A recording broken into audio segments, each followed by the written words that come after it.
regulation and more of it. We'll talk with that in a moment with Ozzie Jurock about new assignment rules. That means you buy something and then you assign it to somebody else. We'll talk more and get into that in a second. But Ozzie, first, I just got to get a hot property. You know me. I got my shopping hat on. Well, we got a member in our group that specializes in tax liens. Anyways, in Olympia, just across the border in Washington, he has a building plot lot, a drawing and permits in place, $15,000. Olympia's a lovely little town, too. They've got a lot of lovely little towns in Washington, if people aren't familiar with it. Very worthwhile a drive by. There's so many places, whether you're talking about Astoria or Lacon or, what have you. But Olympia's one of them. It's a lovely little place. Very nice. So I'm going to buy a building lot and put up, I think I'm just going to put up a spire. Like, and see if they'll let me do that one. Just a huge spire. And anyways, referred to as Campbell's Spire. I'll leave that alone at that point. I was about to get in trouble. Ozzie, I want to talk to you about this. So we were just talking about the lack of unfettered capitalism because we've got new regulations coming in here. And I'm talking about this deal where I buy a house, but I'm really not the beneficial owner, and I assign it, and then I assign it. Maybe explain a little bit better than that.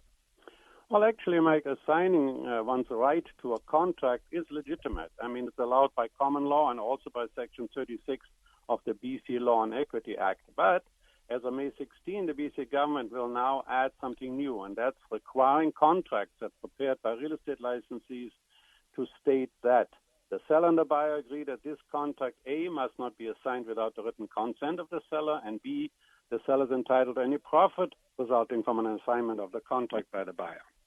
Let's come back to it. Why was that a problem? Why has that become a hot issue?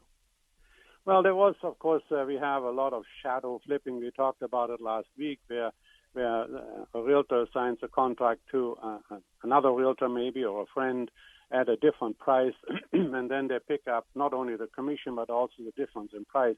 That's almost fraudulent. This is trying to say, okay, if the seller gives you permission to assign, fine.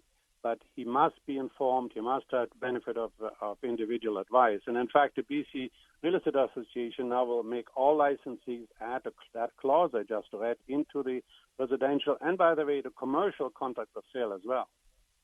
And I know somebody personally who got not caught to do it, but was a victim in this, where their house was sold, the realtor's giving advice, and it ended up being flipped very quickly for a much higher price, and that's what that's what's certainly come to the forefront here. So, who is this going to apply to again, then?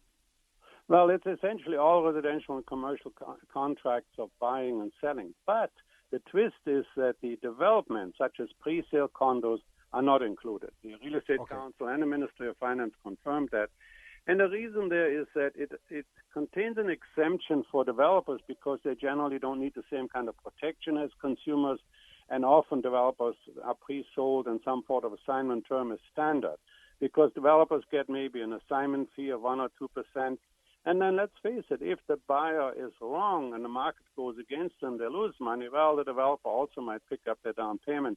So they don't want to have now this extra restriction there because assignments can be a win-win for the developer, and so therefore they don't need that protection, and it's not part of the deal. Let's come to one other quick aspect there, and that's foreign buyers, because it looks like there's a change there, too. Yeah, that's kind of interesting in two ways. One, the buyer of a property has now to list their citizenship, but that only happens on transfer of title. So think about it, Mike. Under the new rules, a foreign buyer could actually buy a condo assignment on a pre-sale basis, flip it to a local buyer, and never appear as either a buyer of an assignment or as a property owner. So there's always some little loophole somewhere. No, absolutely. Ozzie, let's finish with one more hot property. Yeah, we can go. Same in Washington, Grace Harbor. There's a building lot service back on the Central Park Golf Course, $30,000. In Phoenix, we got a fourplex, large corner lot, low roof, income $2,500 or so.